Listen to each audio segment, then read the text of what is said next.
Hey everybody, it's Amy Berger from TwoItNutrition.com back with you for another video on doing keto without the crazy. If I look similar again to my previous video, I just figured I was on a roll. I might as well keep recording since I'm doing finally some shorter ones. I just moved the hair in front, same outfit though. So this video, our topic today is dining out on keto. And I've written a detailed blog post on this already, so I'll link to that in the notes.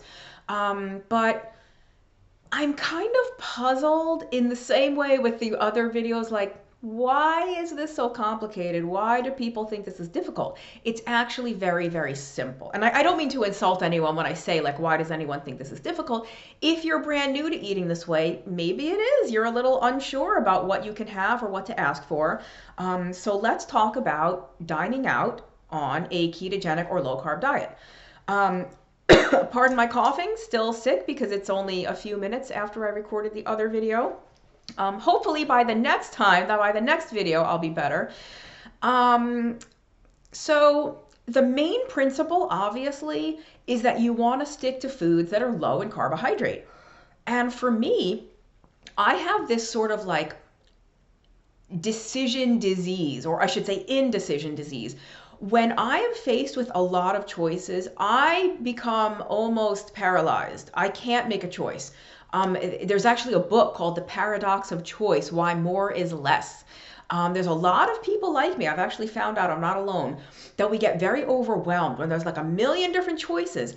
It's easier for me to decide between two things than it is between 20. You think it's so nice to have so many different options and so much variety, and it's actually really difficult. It makes the choice much more difficult. So when you're on a ketogenic diet, if you're like me, it actually makes ordering off of a menu much easier because a lot of the menu is automatically off limits, right? You're not going to have any pasta, you're not going to have any rice, you're not going to have any noodles, dumplings, what have you, potato dishes. All that stuff is automatically off limits. It makes your decision making that much easier. The main overarching principle, keeping carbs low, you're gonna just ask to substitute any starchy side dish or side item for something non-starchy. I've never been to a restaurant where they said no, where they could not accommodate that. Anytime there's ever a pasta side dish or a potato side dish or rice or noodle or something, you can almost always substitute a non-starchy vegetable, whether it's something like broccoli or zucchini, and maybe you'll have a little bit of carrot, some type of mixed vegetable dish, spinach, all kinds of things. Usually a salad, you can get a little side salad, a house salad or a Caesar salad as a side instead of a starch. Unfortunately, some restaurants will charge you for this. They will charge you like a little extra fee, which is so annoying. But if you're really committed to staying keto or staying low carb while dining out, it's, literally and figuratively a small price to pay to get the kind of food that's appropriate for you. Let's run through some specifics, but before I do that, before I forget, see, I have no notes this time. I'm just speaking totally off the top of my head. Before I get into some specific cuisines, something else you really want to be mindful of when you're dining out is sauces and condiments.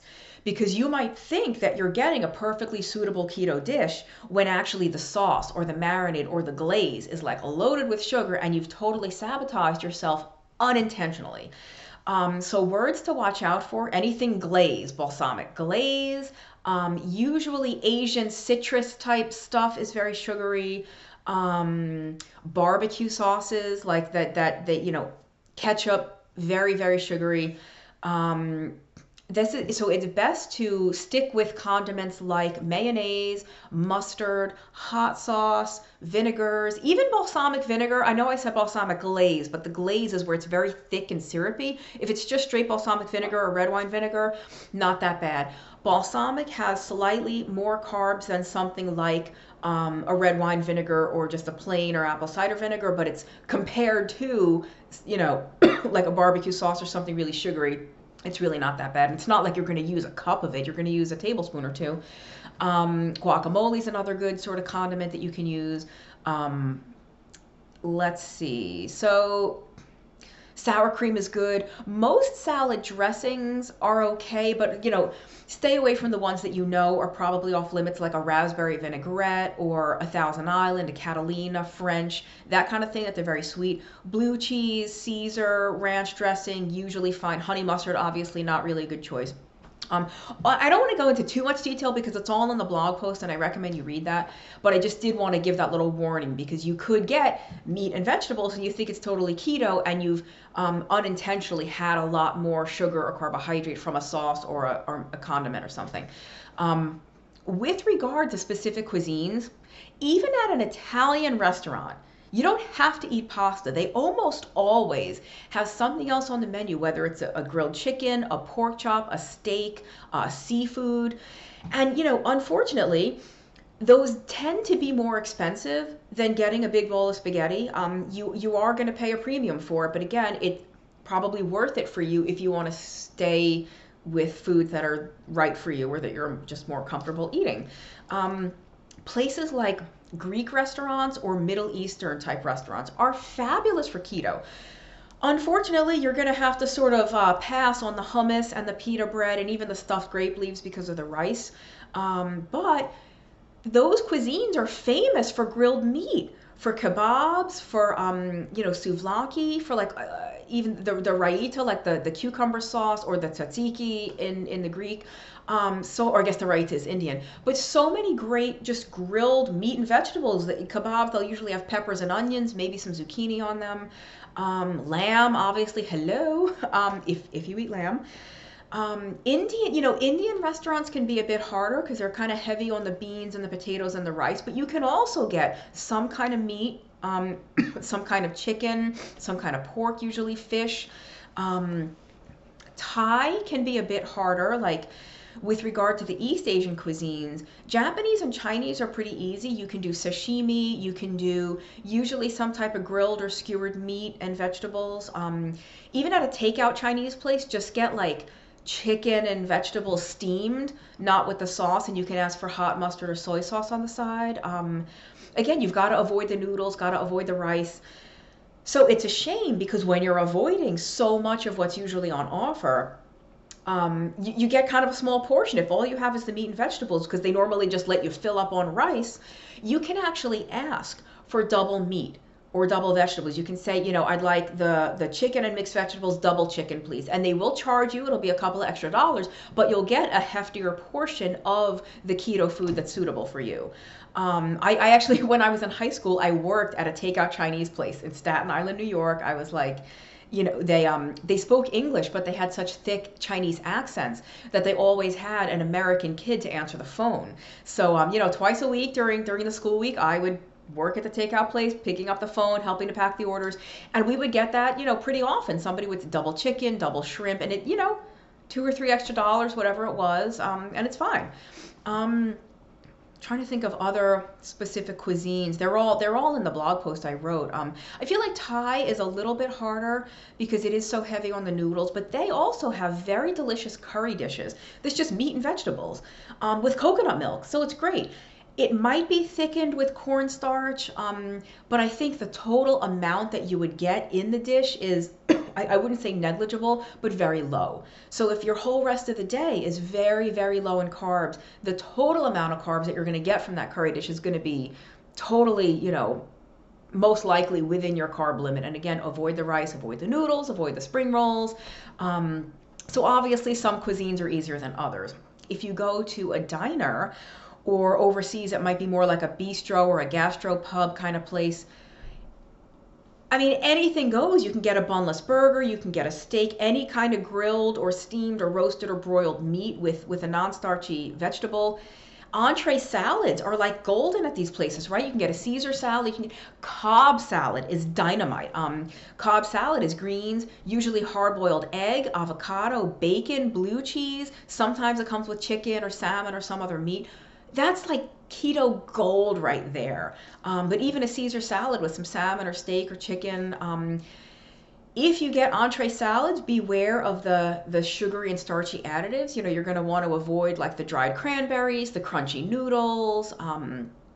Who knows what else they put in them. The obvious, what to stay away from. One piece of advice I would like to give is that when I say it's simple, if eating keto really only requires the very, very, very low carb intake. So it's pretty easy to do at any restaurant. You might have to pay more, yes. You have to not be afraid to speak up and ask for substitutions. Honestly, food allergies are so common now, and keto and low carb and paleo are so common now that the waiters and waitresses know. This isn't weird for them. They're not surprised when you have a request like that. So it's no big deal to speak up, but be polite about it, be friendly, be diplomatic. Don't be all like, oh, well, I don't eat bread, so, don't you have anything else? Like, oh, hey, is it possible to get like double vegetable instead of the rice? There's a way to go about it, and there's a way to piss people off. Don't be the piss people off person. So with that in mind, like I said, keto really only requires the very low carb intake. If you have a very, very severe allergy or intolerance, whether it's to gluten or soy or egg or something, then you need to find a restaurant that is going to be able to accommodate you.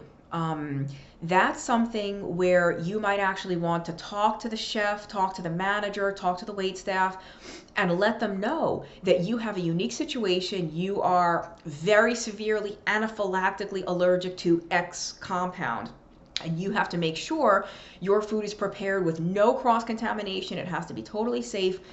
The way to do that is to schedule an appointment with either the chef or the owner or something like that during an off hour. At the height of their dinner service on a Saturday night is not the time to call the manager over and tell them your medical history. You can, meet with them at a quiet time when they're able to understand your needs and talk with you, and make it known that if they're able to accommodate you safely, you will be happy to patronize their establishment frequently and tell all your friends to do the same. Because a restaurant's best advertisement still to this day is word of mouth. Even with social media, I think word of mouth is still the best way. And word of mouth can happen on Facebook, on Twitter, on Reddit. You can say, hey, I live in so-and-so town, and I'm really allergic to this thing, and they're so great at this restaurant, they're able to give me exactly what I need. I've never had a problem. That's their best advertisement, is a happy customer. There's another sort of food preference issue that comes into play when you're eating keto or eating paleo or some other type of special way and you want to go to a restaurant. It's one thing if you have a very severe allergy or intolerance, like you will have medical complications if you're exposed to so-and-so food. If, on the other hand, you just prefer to not eat soybean oil if you can, you prefer to completely avoid corn oil and canola oil, and you really only ever let grass-finished meats pass your lips and pasture-raised pork and free-range poultry, if those are just your preferences, you might be able to find a restaurant that only serves that. It's going to be very expensive, but that would be worth it to you to spend your food dollars that way. If you just have a preference like that, like, oh, I really kind of wish it was, I prefer grass-fed, I prefer not, I wish they would fry in lard, I wish they fried in tallow, I wish it wasn't soybean oil, I would say just let it go. Go out, have a good time, enjoy your meal with your friends or your family or your significant other. Just enjoy. Now, if you dine out frequently, that might be more of an issue because you're going to get more exposure to that stuff that you don't want to expose yourself to, for lack of a better phrase. But if you really have that strong a preference, you probably aren't dining out anyway because you are so, committed to sticking to certain types of food that you're probably only cooking in your own kitchen anyway. And that's cool. I'm not making any judgment here whatsoever. I'm just, pointing out that there's like true medical allergy issues, and then there's just our preferences. And there's no right or wrong. You might be able to find a restaurant that does use lard. I think if you know Michael Simon from the Food Network, I think in his restaurants, his fryers have lard. Now, they're not low-carb restaurants, but they don't fry in soybean oil.